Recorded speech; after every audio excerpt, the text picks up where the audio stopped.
Kind, caring, and vivacious, Erin Charnie was a bright light in the community of Brandon, Manitoba. Erin loves to get out and have a good time, until one day, she doesn't come home. The tight-knit local community rally, but searches and pleas go nowhere, and there aren't any leads, until one day, anonymous letters start to appear. All of the letters alluded to the writer either being responsible for Erin's disappearance or for having intimate knowledge of what actually happened. Police intensify their search and leave no stone unturned. We actually went in and did a surreptitious search of that grave to determine if Erin's body was likely in there. Eventually, detectives decide to take it to another level. There are investigators who do become very proficient at conducting undercover operations where they can fully immerse themselves in a criminal underworld, so to speak. Sometimes to catch a criminal, you have to think like a criminal.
As one travels north on Manitoba Highway 10, 3 hours north of Minot, North Dakota, they come across Brandon, Manitoba, Canada.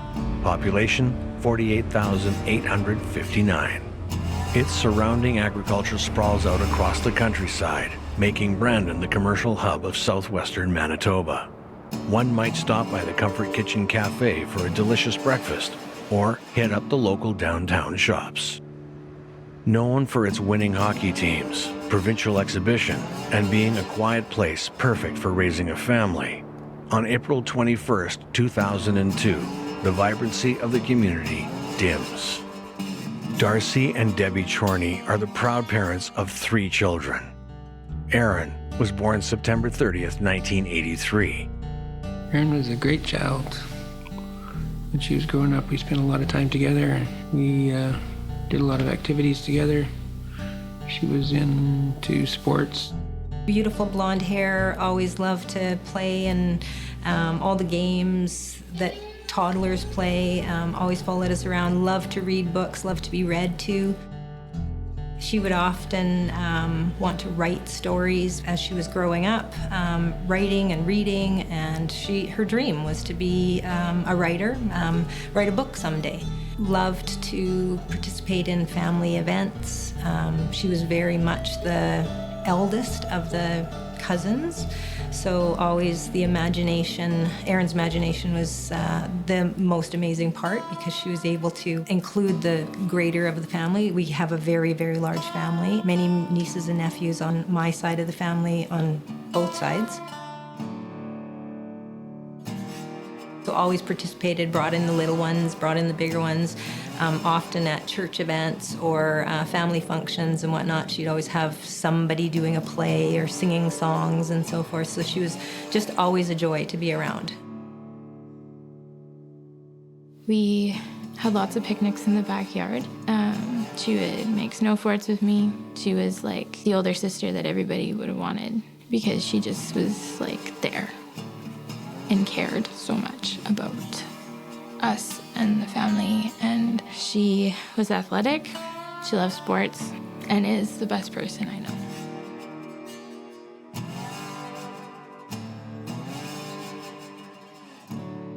But she always involved me. Like her friends always would let me put their makeup on or whatever. And we would go, like she took me trick-or-treating. She would help me get ready for school in the morning, every morning. I spent more time with her than the rest of my family growing up. She was my best friend.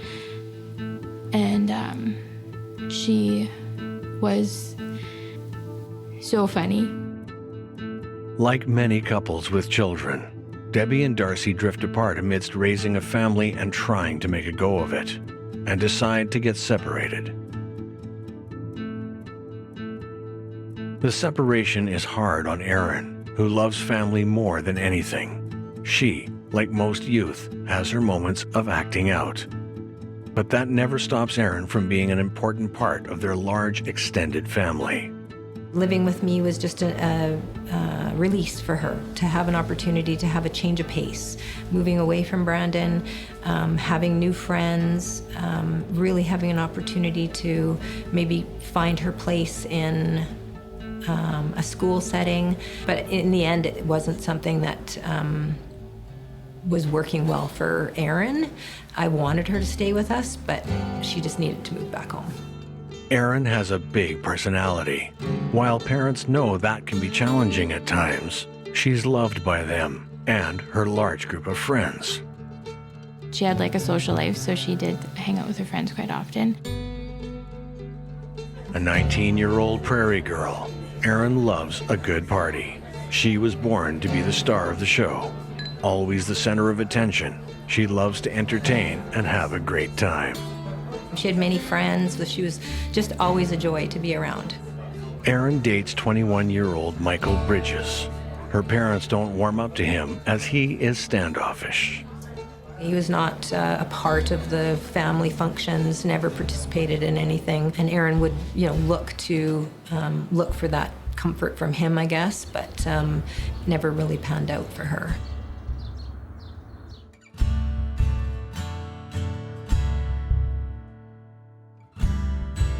Erin spends a lot of time with Michael over the course of their short relationship, but things don't work out and they break up. The breakup is hard on Erin. She finds herself going down a bad path, one her family is confident she'll put behind her. Debbie Charnie is happy to have a girls' day with Erin and Leslie.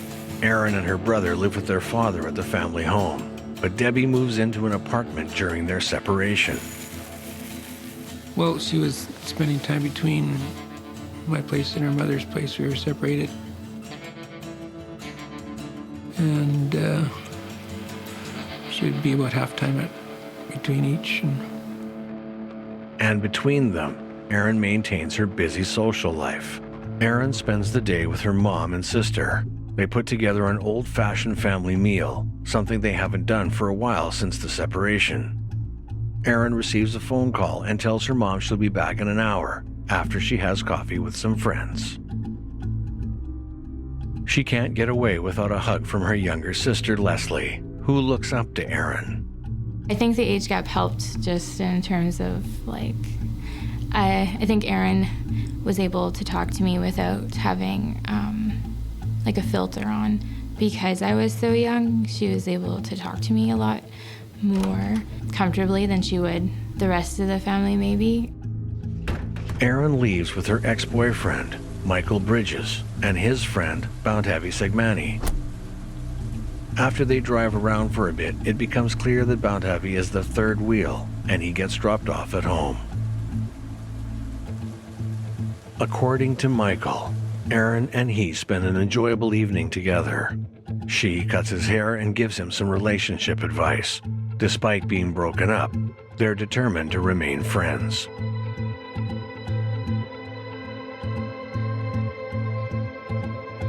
At 11:30 p.m., Erin heads out to meet some other friends and party. Back at home, Debbie is wondering what happened to Erin. She was supposed to be home hours ago, and it's getting late. Debbie knows her daughter. She's probably out with friends, so there's no sense waiting up for her. But something just doesn't feel right.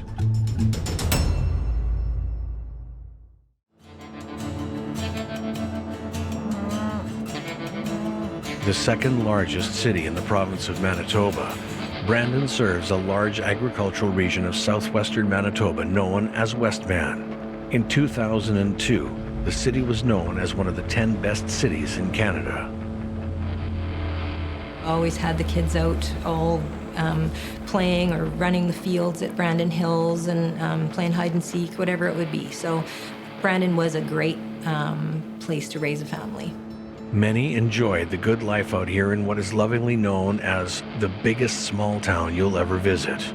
But someone sinister is lurking, someone who will change the way Brandon sees itself forever. It's Monday morning, April 22nd, 2002. Debbie Charnie wakes up and checks Erin's room. She's still not home. While Debbie isn't surprised, Erin's done this before. She's concerned that Erin doesn't have her things. She chalks it up to Erin's unpredictable way and carries on with her day. It's been a few days since Debbie last saw Erin, and she is understandably concerned. Debbie contacted me on a Wednesday following the weekend that she was at her place and said that Erin hadn't returned home and wanted to know if I had heard from her, and I said no.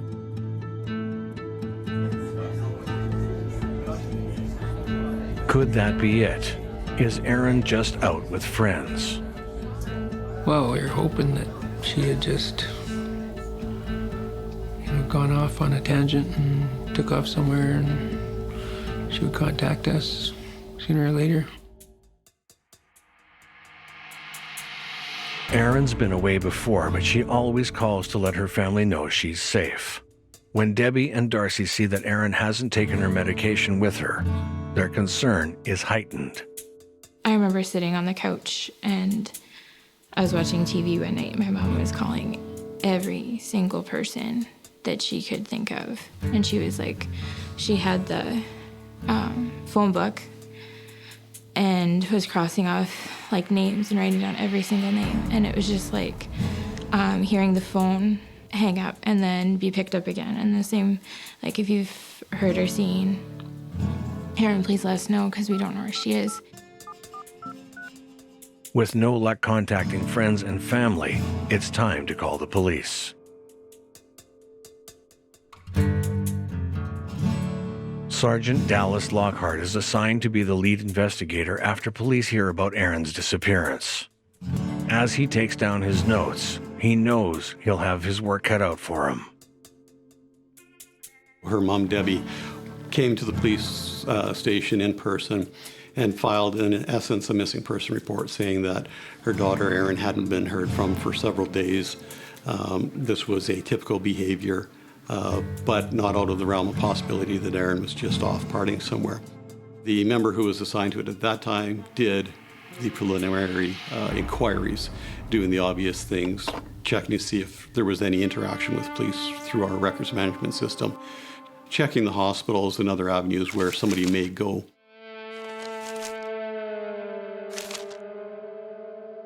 Police contact Michael Bridges, Erin's ex-boyfriend, to see if he has any idea where she might be. Police are shocked to learn that Michael is with Erin the day she disappeared. Michael describes his evening as a pleasant one. She cuts his hair, they hang out for a bit, share some laughs, and she leaves around 11:30 p.m. that night, concluding that Erin was a good chick. The police are suspicious. They know that all is not as it appears when it comes to Erin and Michael's relationship. Her and Michael met each other, and it was always tumultuous. The whole relationship was tumultuous. I remember the Easter of 2002, our whole entire family drove out to Saskatoon to visit some family members. Erin drove in the car with me that time, and she did share with me that she was going through some very, very difficult times with her then ex-boyfriend. There's some assault charges against him. It seems Erin and Michael were constantly fighting due to Michael's jealousy. He destroys Erin's belongings and likes to embarrass her in front of others. On March 10th, 2002, Erin and friends head over to Michael's in the wee hours of the morning. A drunk Michael gets into an argument with Erin, and he lashes out, choking her. Erin's friend comes to her aid, breaking up the fight, but doesn't come out unscathed. Michael attacks her, throwing her across the room and punching her. It takes Michael's mother, Georgianne Bridges, who Michael lives with, to finally resolve the conflict, managing to get the girls away from Michael. Erin presses charges against Michael in hopes of sending him a message that his behavior is unacceptable. Well, when I first looked at the file, the obvious thing that jumped out at me was her relationship with Michael Bridges. The fact that he was actually under charge for assaulting her and a friend. When questioned about the charges, Michael is apologetic but cold. He pleads guilty to the charges to get them behind him, 2 days after Erin is last seen alive. Michael is confident, agreeing to take a lie detector test if necessary. The validity of a polygraph test result has long been debated both scientifically and in the criminal justice system. In fact, the United States Supreme Court and most courts in general don't accept the results of polygraph tests. They're considered to be somewhat unreliable. Suspicious or not, with no body or authority to keep Michael in custody, he's released. Police speak with Michael's friend, Balthavi Sigmani.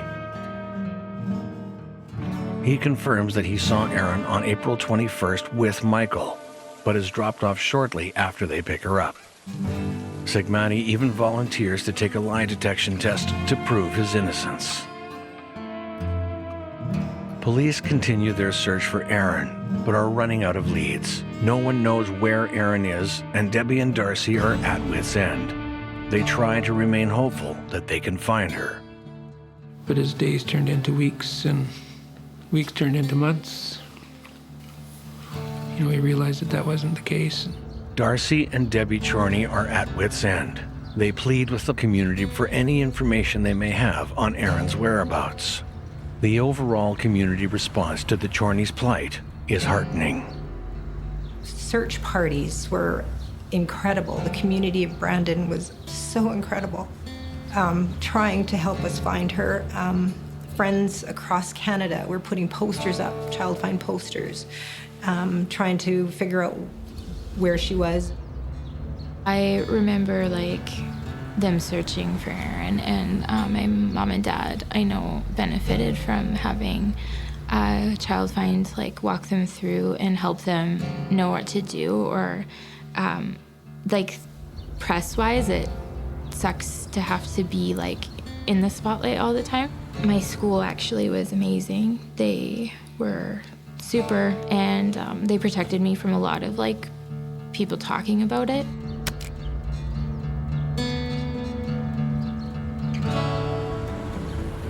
Every tip that came in to the best of our ability to basically put it to rest. That included everything from, reported sightings in Vancouver, to she was working as a squeegee kid in Winnipeg, to that she went into a rehab center of her own volition. As we progressed through it, Mike Bridges goes from becoming really a witness to a person of interest to a suspect.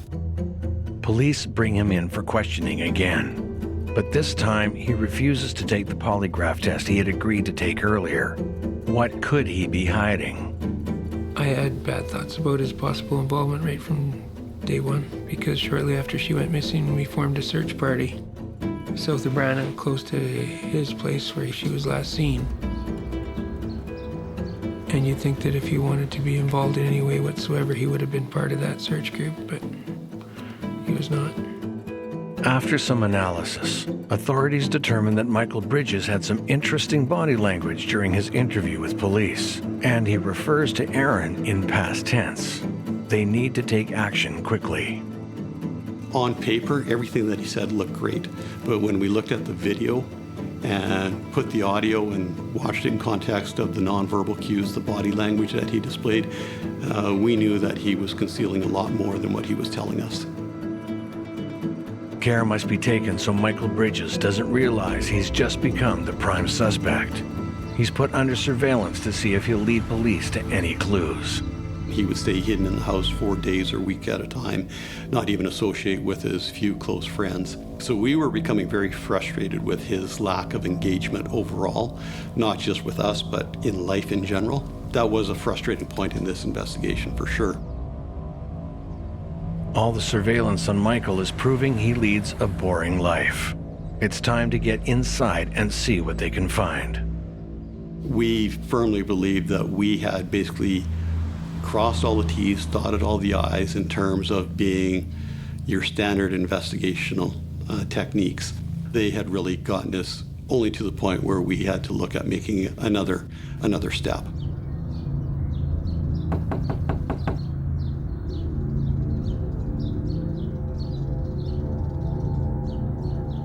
When we conducted the search on the residence, there was a few things that came to note.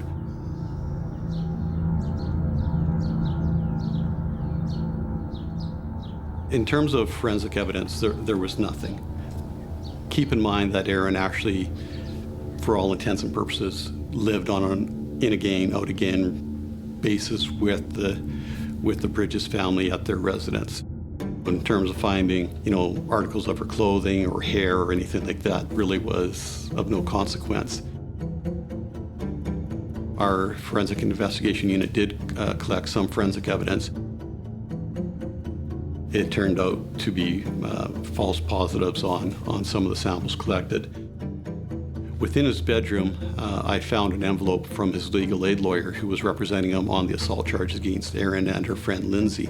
But on the back of that letter from his legal aid lawyer, I found what I would refer to as crib notes, which outlined the basic story that he gave me during my initial interview with him regarding him and Erin's involvement the night that she was last seen by her family. While the list is suspicious, this search has turned up no evidence that Michael Bridges is responsible for Erin's disappearance. And worse, their prime suspect now knows that he's on the police radar. It's been almost a year since Erin Charnie's disappeared, and things are not looking good in the search for Erin. However, the plot is about to thicken.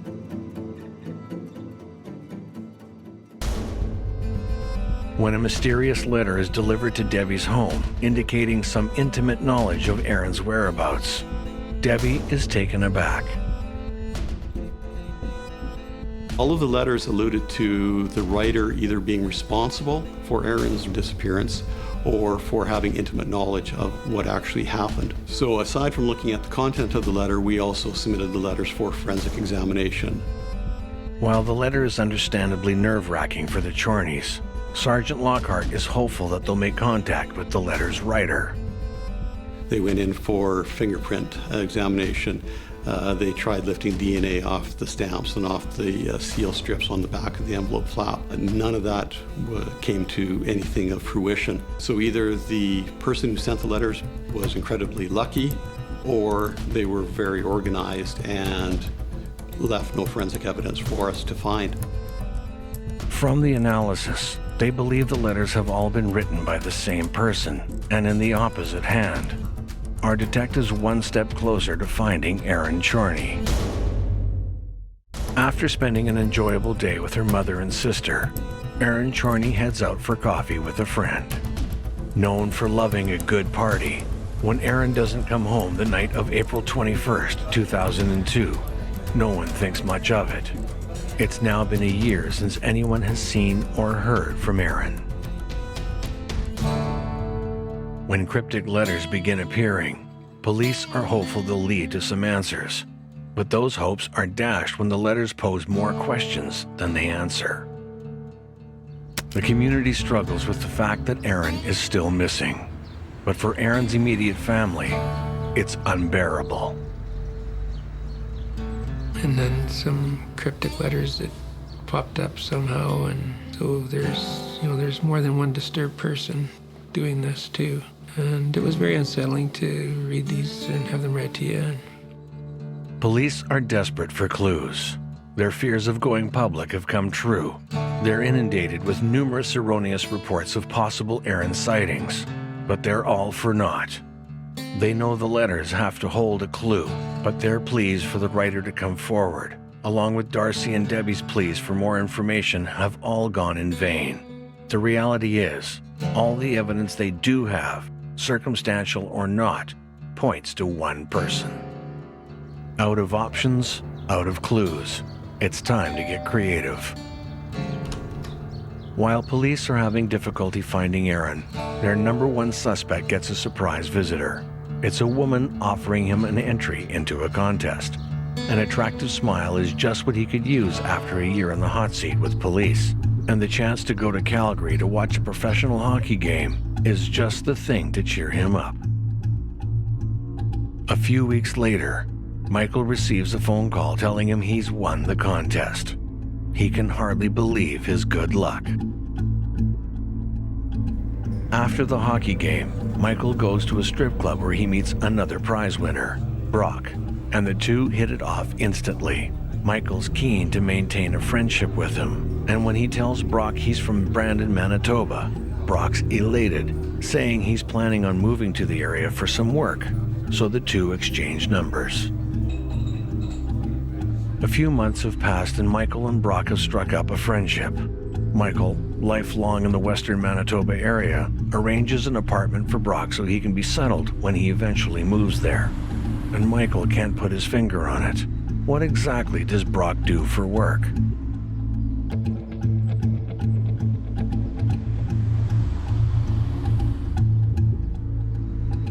Whatever it is, it provides him with plenty of cash, and he's generous with it. Now that Brock is around more often, the two are meeting up regularly. They seem to be two peas in a pod. The one thing that Brock talks about, other than women, is honesty, honor, and loyalty. Brock and Michael arrive on a scheduled dirt road 5 minutes before the hour. While minutes early, Brock is already upset. The most important thing to him is that you fulfill your obligations. If you can't, then you're dishonest. And dishonesty is something he, nor his employers, take lightly. Michael can only stand by as he witnesses what happens to those who can't be honest. Michael is taken back by how strongly Brock feels about his so-called philosophy. He's even more surprised at how much money he can make to just deliver a few packages. Brock has another request, but only if Michael can promise to not look inside the bag. Maybe Michael already suspects, but what they're doing isn't exactly legal. Michael doesn't realize it, but he's about to pass his test. Can he make the drop without looking inside?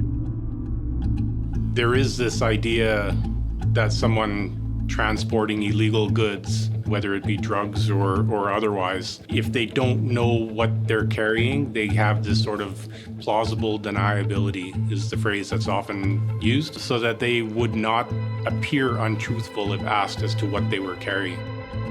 Nervous, Michael can hardly keep it together. He doesn't want to disappoint Brock, and illegal or not, he knows that this is the best financial opportunity he's ever had.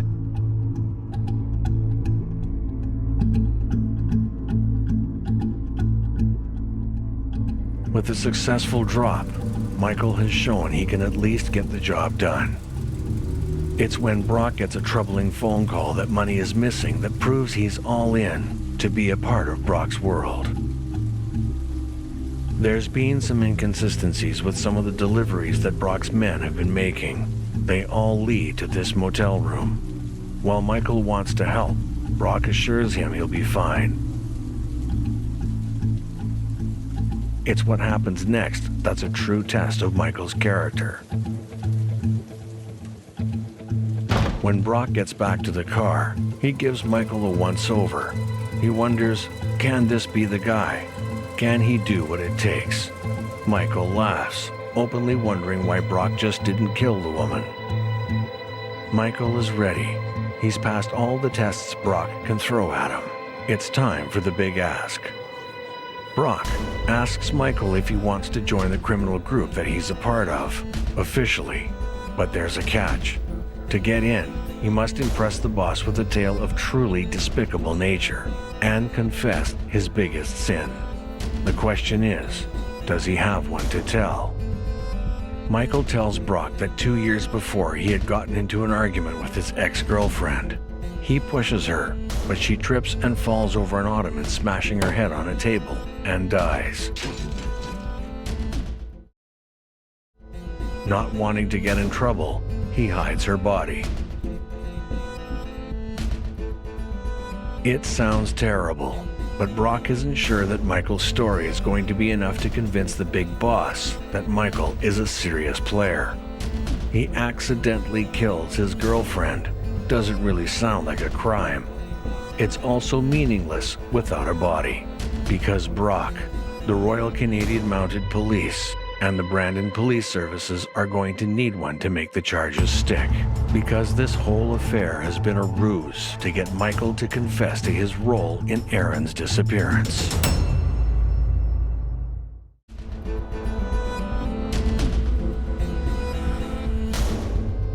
Vibrant Erin Charnie of Brandon, Manitoba, has disappeared sometime on the evening of April 21st, 2002.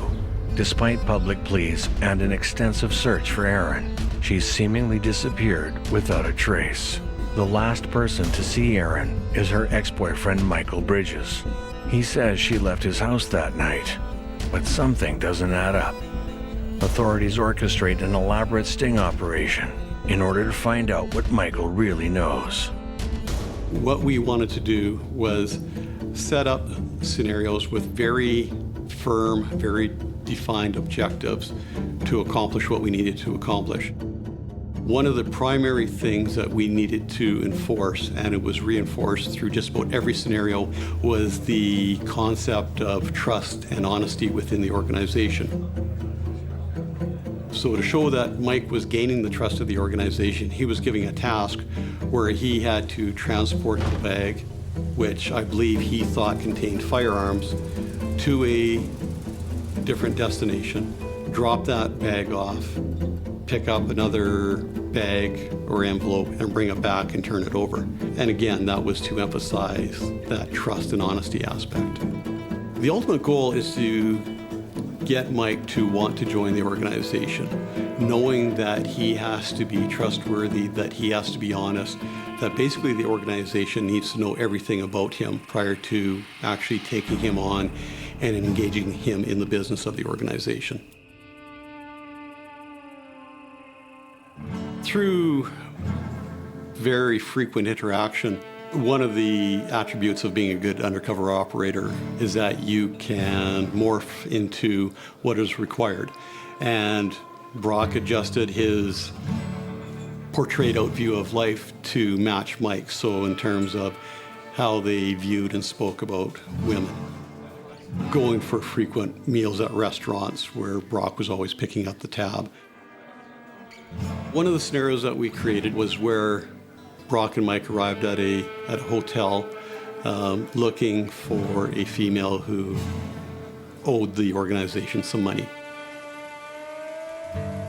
Undercover agents acted out a scenario where Brock assaults a woman, all to gauge how Michael would react.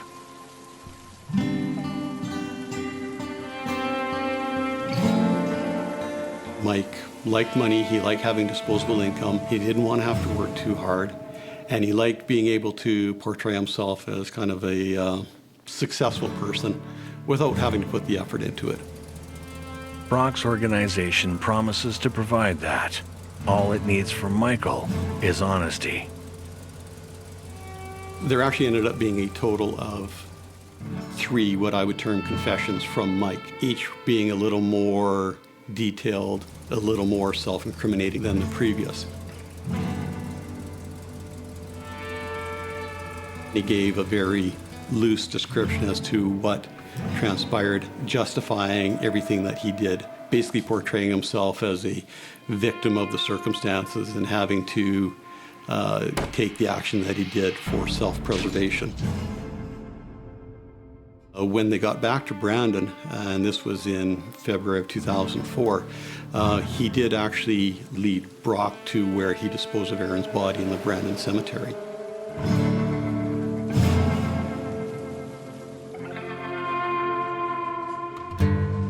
The following day, he gave a second, more detailed more incriminating confession to Brock as they were sitting in a restaurant. Little do restaurant goers know that while they're enjoying a bite to eat, the confession to Western Manitoba's most notorious missing persons case is happening in their midst. Michael describes that he got into an argument with Erin and choked her to death. With the assault charges that she had already laid against him, he knows that he had to cover it up by hiding Erin's body in a shallow grave.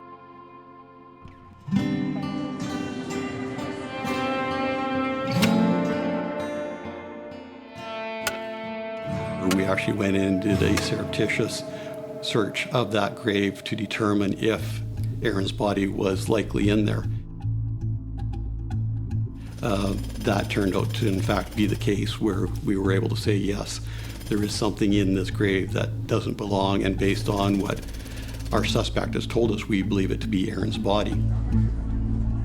At that point in time, Brock led Mike to believe that he was ready to be introduced to Mr. Big, to tell him all of his dark secrets, get that out in the open, let Mr. Big deal with it, and bring him in as a member of this organization.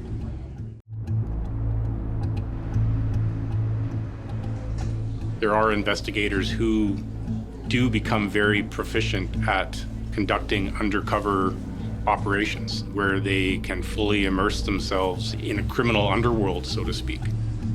They may return to their normal life in the evening and then go back to living this so-called life of crime during the day, or they may be gone for months at a time. Investigators are about to find out that Michael's depravity goes even further than he describes.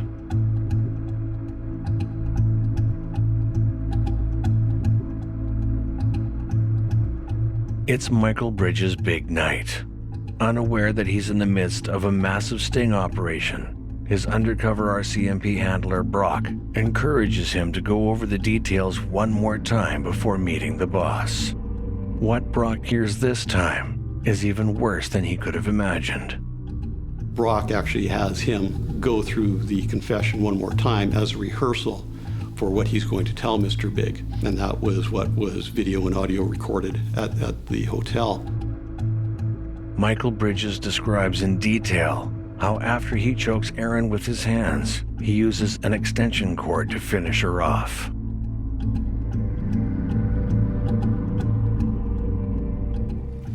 When the extension cord proves unsuccessful, he then fills the bathtub in order to drown her. Following Erin's drowning, Michael Bridges then wraps her body in a blanket and buries her in a fresh grave in the Brandon Cemetery.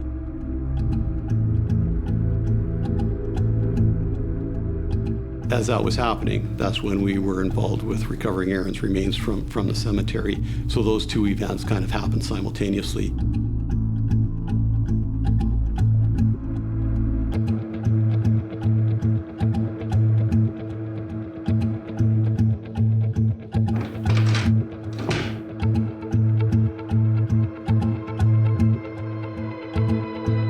Michael is stunned by the realization that he's just been the subject of a massive sting. That's where everything kind of came to fruition in terms of our investigative efforts.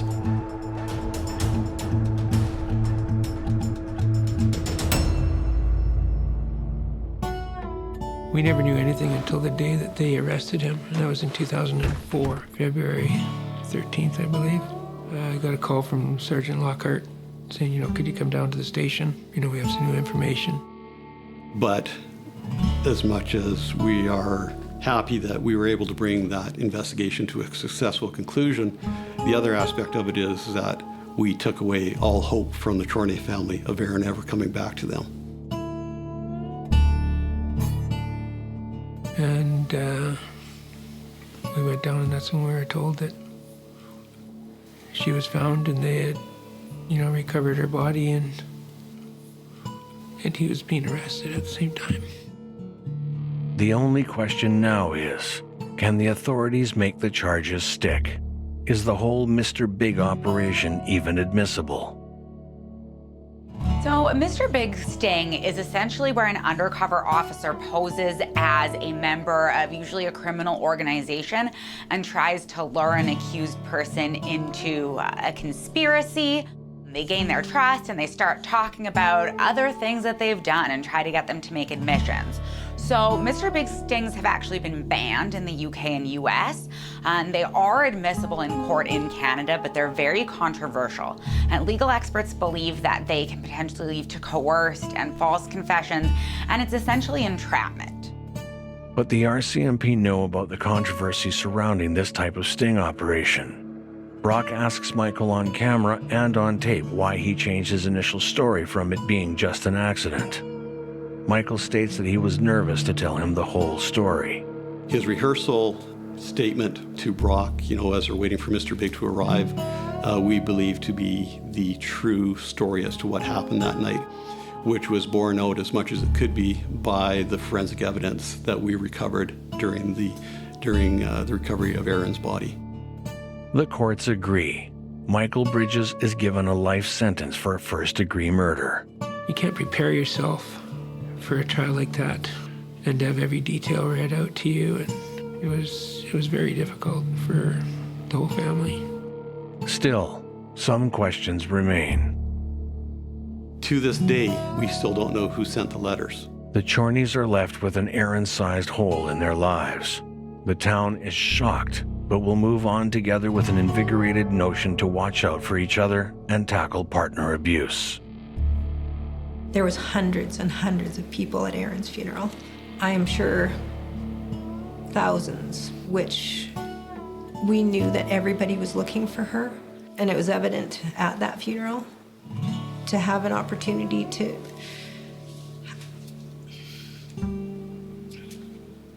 say goodbye, because we never could say goodbye.